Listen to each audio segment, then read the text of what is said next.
Hola para todos, a continuación vamos a presentar la fase número 3 de bases socioculturales y somos el grupo número 6. Las integrantes somos Verónica Andrea Figueroa Salazar, Silena Marcela Iguarán Weber, Daisy Joana Triana Torres y quien les habla Mayra Alejandra Herrera Beltrán.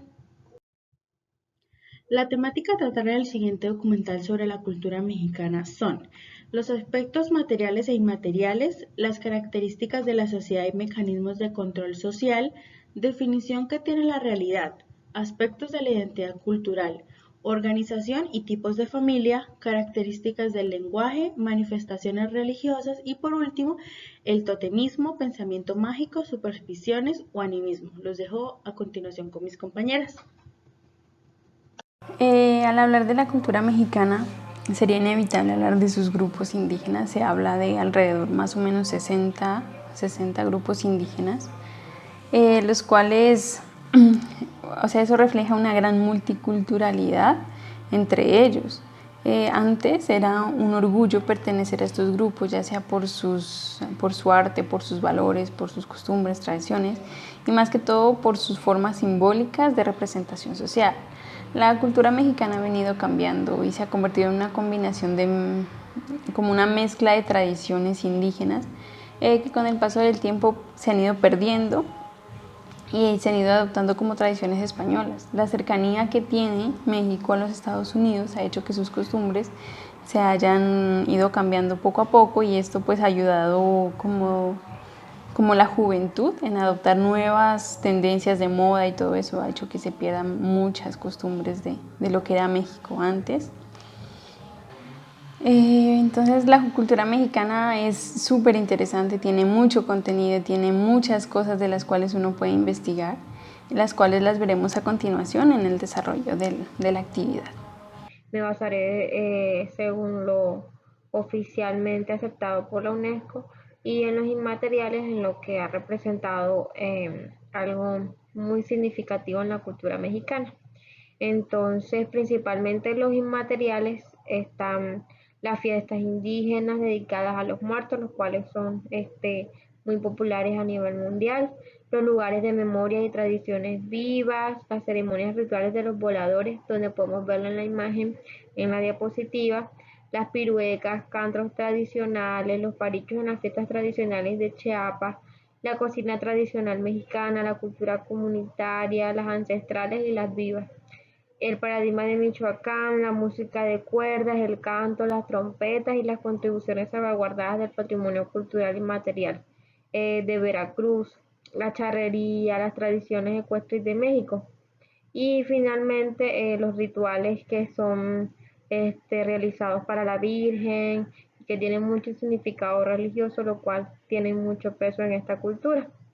Además de la cerámica, las culturas, digamos, a través de las cosas naturales como las plantas, los puentes, el dialecto, los instrumentos musicales, como acá podemos ver los mariachis que fueron reconocidos por la UNESCO como algo inmaterial de esta cultura.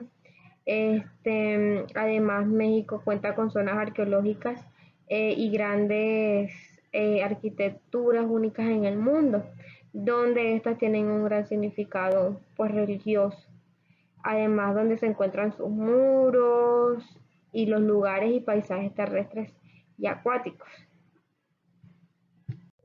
Además de lo expresado anteriormente, también es de resaltar las características de la sociedad de la cultura y los mecanismos de control pues, de la cultura mexicana. Entonces, entre las principales características se encuentra que estas están radicadas por sus normas morales y éticas para mantener una sana convivencia, además de los aspectos étnico-religiosos que ha definido pues realmente a Latinoamérica, donde la Iglesia y el Estado juegan un gran papel. Entonces, estos son como los principales entes que juegan un papel fundamental en el control social de México, tanto la Iglesia como el Estado. Cuando hablamos de cómo los habitantes conciben la cultura mexicana en la realidad, hablamos de que México tiene mucha historia, México es arte, México es literatura, México es tiene sus grupos indígenas, los cuales han logrado trascender hasta el momento, pero ya muy pocos y con poca relevancia porque se han ido perdiendo sus costumbres. Ya la juventud ha adoptado nuevas tendencias modernas y todo eso. Cuando hablamos de México también hablamos entre su cultura de sus edificios aztecas, mayas, hablamos de los grupos indígenas, de cómo sus palabras han trascendido también. Y por ejemplo en Colombia utilizamos las palabras tomates, aguacate, chocolate, las cuales son propias de ellos. Cuando hablamos de la identidad cultural, hablamos de algo muy importante para los mexicanos, que es su religión. Para ellos solo existe una patrona y es la Virgen de Guadalupe. Para ellos no hay otra virgen y las fiestas que en su nombre se celebran, o sea, son muy grandes, que es muy diferente como estamos acostumbrados acá en Colombia, que en cada pueblo o en cada ciudad hay una virgen diferente y a cada una se la conmemora de manera distinta. También encontramos que el 2 de noviembre se conmemora el Día de los Difuntos, lo cual para nosotros es un día de mucho, como de recibirlo de diferente manera, como más en familia. Ellos les gusta como celebrar en los campos sagrados, en los cementerios, y les gusta llevar alimentos y se sienten así en compañía de sus seres queridos. Esto es una tradición y es una noche llena de luces, llena de alegría. También sería inevitable hablar de México sin hablar de sus historias mitológicas como la Llorona, la Nahuala, las momias, que el chupacabras. Todas estas historias fueron creadas para ayudar a mantener viva la cultura y el respeto por ella. A pesar del tiempo y a pesar de que se han ido perdiendo, los habitantes han hecho como para actualizarse, las han plasmado en películas infantiles para que los niños vayan creciendo sabiendo de su cultura, sabiendo de sus creencias y para que ellas no se pierdan como tan rápido. También entra aquí, por ejemplo, los mariachis son muy reconocidos por México. También sería indispensable hablar de sus grandes personajes, ya sea Frida Kahlo, Diego Rivera, Cantinflas, Pedro Infante, Roberto Gómez Bolaños, Vicente Fernández, que es como el más actual. Pero hay un personaje súper importante que es Juan Gabriel, el cual fue reconocido a nivel mundial y más que eso fue reconocido por sus letras, por su música y por la sensibilidad como él cantaba. Todo esto es ya para algunos habitantes, ellos mismos dicen que se ha perdido, pero las pocas personas que guardan estas costumbres la guardan como un tesoro porque son cosas que se van perdiendo y que la juventud ya poco la reconoce.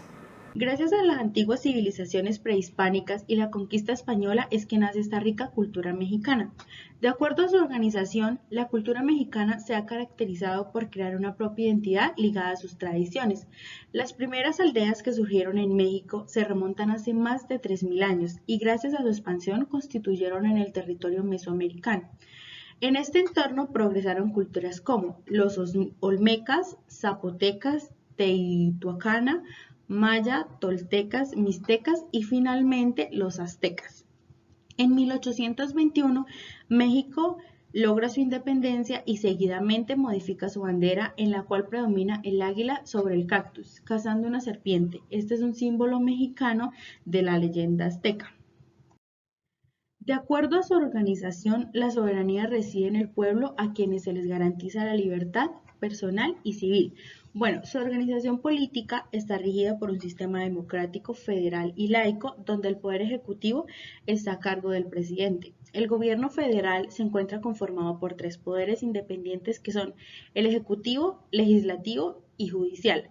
En su democracia multipartidista consta de 3 partidos políticos: Partido Revolucionario Institucional, que es el PRI, Partido de Acción Nacional, que es PAN, y el Partido Revolucionario Democrático, que es el PRD. Seguidamente vamos a hablar de la familia. Bueno, es muy importante el ámbito familiar en la cultura mexicana. Para ellos hay prioridad sobre las relaciones personales y familiares.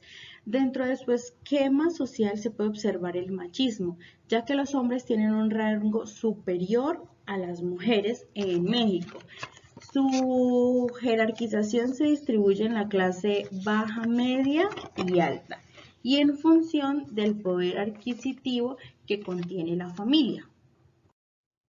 Dentro de sus características como familia se destaca que son muy alegres, su solidaridad en los momentos difíciles y que son bastante religiosos. Tipos de familia. La familia nuclear es lo que conocemos como la familia típica, que es la familia formada por un padre, una madre y sus hijos. La familia monoparental, que es cuando uno de los padres se hace cargo de la unidad familiar y por tanto de criar a los hijos, ya sea la madre o el padre. La familia adoptiva es cuando una pareja decide adoptar un niño y se forma esta familia. Familia sin hijos. Este tipo de familia se caracteriza por no tener descendientes. En algunas ocasiones llegan a adoptar niños o actualmente alguna mascota. Familia de padres separados. Cuando la pareja decide separarse, pero a pesar de no vivir juntos, siguen cumpliendo con sus deberes como padres. Familia compuesta, que es formada por dos personas que se unen y una de ellas o ambas ya tienen hijos. Y por último tenemos la familia extensa, que se caracteriza porque la crianza de los hijos está a cargo de distintos familiares o viven varios miembros de la familia, ya sean padres, primos, tíos, abuelos, etcétera, bajo el mismo techo. Punto número 10. Características del lenguaje de la cultura mexicana. México se considera dentro de los 10 países más ricos en diversidad lingüística, ya que cuenta con 364 variantes de lenguas indígenas, pero de estas 187 están en peligro de desaparecer. Los tres idiomas que con mayor frecuencia hablan son el náhuatl, el maya y el tzeltal. Se pueden diferenciar de acuerdo al acento que tienen. De esta forma podemos saber si es un norteño, un yucateco o uno de Distrito Federal. De la misma manera, el español se puede distinguir con claridad del yucateco. Una de las distinciones más evidentes es la pronunciación, ya que en México se habla cantadito, lo cual se refiere al hablar popular de una forma informal. La segunda distinción es el uso excesivo de diminutivos de cortesía y es más difícil de detectar. Es mayormente utilizado en el norte del país, a quienes los habitantes del CD de México consideran tosco, grosero, y no sucede lo mismo con los hablantes del centro y del sur del país de México. Creencias religiosas, pensamiento mágico, supersticiones y animismos de México. El Día de los Muertos se celebra desde el 31 de octubre hasta el 2 de noviembre. Tiene como objetivo esta celebración es honrar a los muertos con hermosos altares decorados con flores. En el tercer aniversario de la muerte de esa persona se sacan los huesos del ataúd y se limpian. Se lavan con cal, después los envuelven con un manto bordado y los guardan en un osorio. La razón de este rito es que le dan aire a los difuntos y les permite regresar, les permite que regresen a visitar a los vivos. La fiesta de los Ayones es para recordar la resurrección de Cristo, es una de las fiestas tradicionales más curiosas de México. Para recordar la resurrección cuenta con unos personajes que usan ropas muy coloridas, grandes, sombreros y también llevan una máscara que es de cuero pintada a mano y un machete y una capa. La Feria del Burro, la Feria Nacional del Burro, eh, se celebra desde del 28 de abril al 1 de mayo. Esta celebración pretende homenajear a estos animales esenciales para el trabajo en el campo. Entre las principales actividades están la carrera de burros, el concurso de burros disfrazados para la exposición agropecuaria y diferentes eventos culturales. El saumerio hace referencia al humo como elemento sagrado de ofrenda señalada como magia para la formación de nubes, ya que los dioses de la lluvia son grandes fumadores que atraen las lluvias según las creencias en México. Los rituales y ceremonias también se involucran en el uso de animales y plantas. Las prácticas de estas generalmente lo usan como adorno o símbolos sagrados. Tal es el caso de la flor de Catrina, que es usada para las ofrendas en la ceremonia, el Día de los Muertos. Asimismo, se llegan a utilizar como elementos simbólicos o amuletos o en animales como el camaleón, la serpiente, el colibrí, el moño de araña, el armadillo y entre otros. Estas son las referencias. Muchas gracias.